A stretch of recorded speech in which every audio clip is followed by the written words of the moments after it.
What's up guys, welcome back, and today we are going to discuss another meta endgame Diablo 4 build called the Chain Lightning Sorcerer that excels greatly in clearing a room ultra fast, ultra effectively, and ultra fun. Let's get into it. I'm gonna show you all the skills that you need to create this entire build. By the way, this build is on d4build.gg if you want to check it out, where all of the Diablo 4 meta builds are posted. You can even create your own.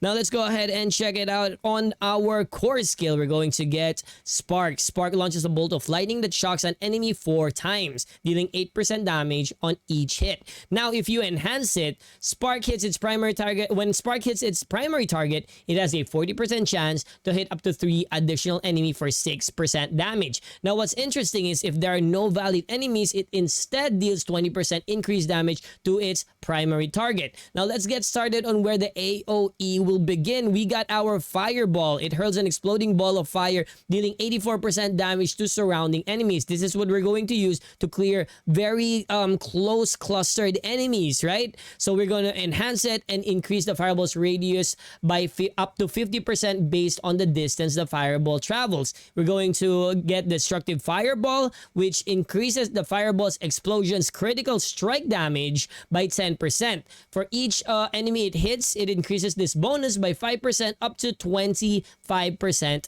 total. Now, when you're trying to clear an area where mobs are kind of all scattered and not just clustered into a small area where you could just fireball them, the alternate is Chain Lightning. It unleashes a stream of lightning that deals 50% damage to, and chains between nearby enemies up to 5 times prioritizing enemies. It says prioritizing enemies because if there were less than 5, it instead bounces to you. And every time it bounces to you with greater Chain Lightning, it deals an increase of 10% damage. Now, enhancing Chain Lightning gains a 3% increase in critical strike per bounce. Every single bounce increases your critical strike.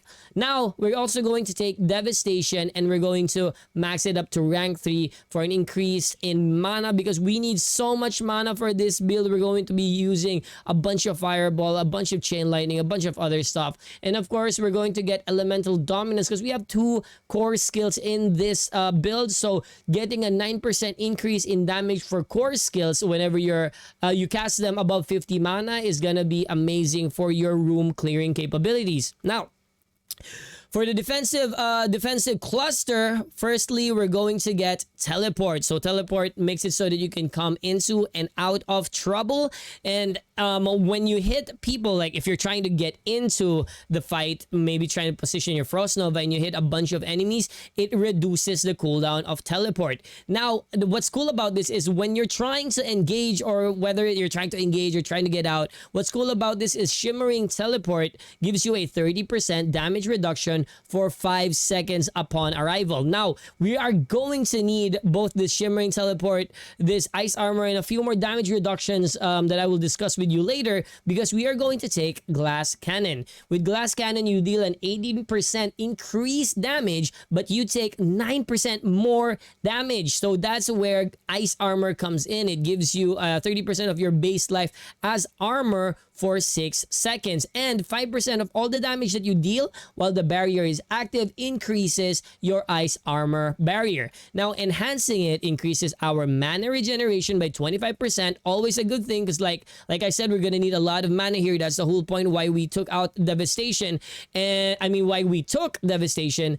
And finally, we're going to get Mystical Ice Armor. Damage against vulnerable enemies contribute 50% more to Ice Armor's barrier, right? Now we're going to take Frost Nova, which basically freezes all of the enemies that surround you, and we're going to enhance it so that if we kill up to a maximum of 4 of the enemies that have been frozen by Frost Nova, it decreases the cooldown of Frost Nova from 1 to 4 seconds. Now, Mystical Frost Nova makes it so that Frost Nova makes enemies vulnerable for 4 seconds and increases to 6 seconds if the target was a boss. This synergizes well with Mystical Ice Armor. Remember, because damage against vulnerable enemies contribute 50% more to Ice Armor barrier. For Conjuration, there's no active skill that we need, but we have really good passive skills here that we could take, like Precision Magic, which increases our lucky hit chance by 15%. Now we're also going to take aligned element, because aligned element makes it so that for every second that you don't take damage from elites, you gain 1% damage reduction, capping at 40%. And since you're a spellcaster, you're not actively trying to tank damage, this 40% will mostly always be active, and the next elite hit that you take gets a reduced damage by 40%, and that's going to be huge on your survivability. Now, speaking about survivability, protection makes it so that using a cooldown grants 30% of your maximum life as barrier for 2 seconds. That's basically a free ice armor. Okay, moving on to Master Cluster. Only thing we need here is Icy Veil. Your barriers have a 15% increased duration. Of course, we're gonna want that because this is basically what's keeping us alive. All right, now we're gonna go ahead and go straight into the Ultimate Cluster, where we're going to get Unstable Current. Lightning surges within you for 10 seconds whenever you cast a shock skill. A random core conjuration or mastery shock skill is also casted. That's right, our AoE skills are gonna get casted for freaking free. Now, Prime Unstable Currents. Unstable Currents increases your attack speed by 25% while it's active. Finally, Coursing Currents. Hitting enemies with shock skill increases your critical chance by 3%. But this resets upon getting a critical strike, so think of it as basically a guaranteed crit the longer you try to hit enemies with shock skills, basically. Now we get Conduction, which makes critical strikes with shock skills increase our movement speed by 3% for 3 seconds, which makes us reposition really well, and sometimes it can even help us kite. And finally, for this set, we got Convulsion. Shock skills have a 9% chance, that's actually a pretty big chance, to stun enemies for a massive 3 freaking seconds. That's 3 seconds of them not dealing damage on you. And finally, our key passive is Verse Mastery. Close enemies take 10% increased damage, because we're gonna be up and personal with our Chain Lightning, our Teleport, and our Fireball. And when they're close to you, when the enemies are close to you, they deal 20% less damage to you.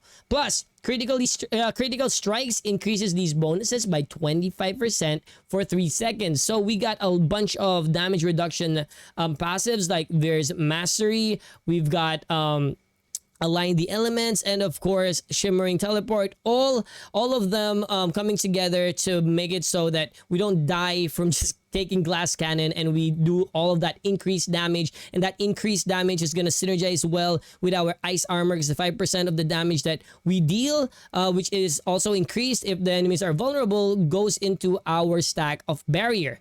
So this is definitely one of the builds that I am excited to do when Diablo 4 comes out. What about you guys? What do you guys think of this build? If you guys enjoyed that video, don't forget to hit that follow, that like, that share, that subscribe. Y'all know what it is. And I will catch you guys again here in When in Manila Plays the very next time. Bye guys.